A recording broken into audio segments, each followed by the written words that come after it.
कि आध्यात्म जो एक बौद्धिस्ट शब्द है, इसका किस तरीके से रूपांतरण किया और किस तरीके से इसका मतलब ही बदल दिया। भारत में अपनी संस्कृति पताका का स्थापना पूर्वकालीन साक्ष्यों के साथ पूर्वकालीन शब्दों के भावार्थ को भी बदलते हुए किया है, जिसमें मुख्य रूप से आध्यात्म, धर्म, भद्र, बोध, वेद, वेदना, प्रज्ञा, उपासना, संस्कार, भावना जैसे अनेक शब्द की व्याख्या को विकृत करके किया है, जिसमें आज आध्यात्म का सही अर्थ और स्वरूप बिगाड़ दिया गया है। आज आध्यात्म का एक ही स्वरूप बनता है। इस आध्यात्म के बल पर भारत निरंतर 1000 वर्ष तक विश्व गुरु रहा। आपको यह जानना चाहिए, पूर्णतः भारत बुद्ध में था तो भारत को विश्व गुरु कहा जाता था। नालंदा विश्वविद्यालय में दुनिया भर से लोग, जो कि इस पृथ्वी का सबसे बड़ा विश्वविद्यालय बना था भारत में बौद्धों के द्वारा, इस विश्वविद्यालय में दुनिया के लोग शिक्षा ग्रहण करने आते थे पूरी पृथ्वी से।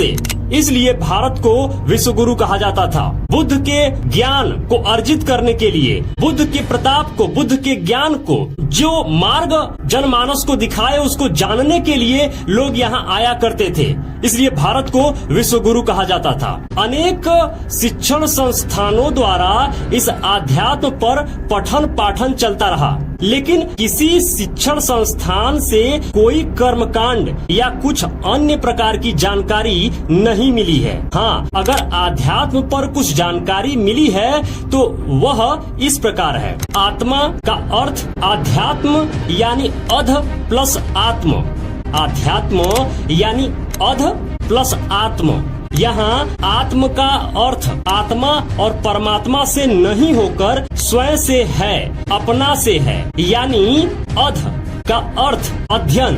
ध्यान दीजिएगा, अध का अर्थ अध्ययन और आत्म का अर्थ अपना। मैं फिर एक बार दोहराना चाहूंगा, अध का अर्थ होता है अध्ययन और आत्म का अर्थ होता है अपना, यानी अपने आप को जानना ही अध्यात्म है। यह पाली प्राकृत में जिस प्रकार से प्राचीन भारत में आध्यात्म का मतलब था वह है।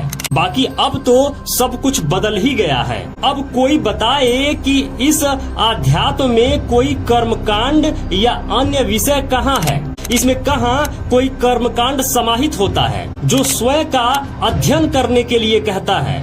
यह तो शुद्ध रूप से अपने आप को जानने की कला है, अपने आप को जानने की विद्या है, ज्ञान है, जिसे आध्यात्म कहते हैं। लेकिन दुर्भाग्य है इस देश का, इस देश के जो प्राचीन शब्द थे उनका क्या अर्थ का अनर्थ बना डाला। हमारा उद्देश्य है कि भारत पुनः बुद्धमय भारत बने, भारत पुनः विश्व विजेता भारत बने। उसी प्रकार जैसे बुद्ध के समय, जैसे सम्राट चंद्रगुप्त मौर्य के समय, सम्राट अशोक के समय जैसे भारत अखंड भारत था, वह भारत जो सम्राट अशोक ने सोने की चिड़िया बनाई थी, वैसा भारत की हम फिर से कल्पना करते हैं कि भारत फिर से विश्व गुरु बने, भारत फिर से विश्व विजेता बने। तो उन्हीं सब कारकों को, उन्हीं सब कारणों को और उन्हीं सब प्रकारों को फिर से लाना होगा, जिसके प्रयास में हम लगे हैं। आप भी लगिए और अपने देश को फिर से एक बार समृद्ध और शक्तिशाली बनाया जाए। मेरे मित्रों, सेहॉक.com को जरूर याद करें,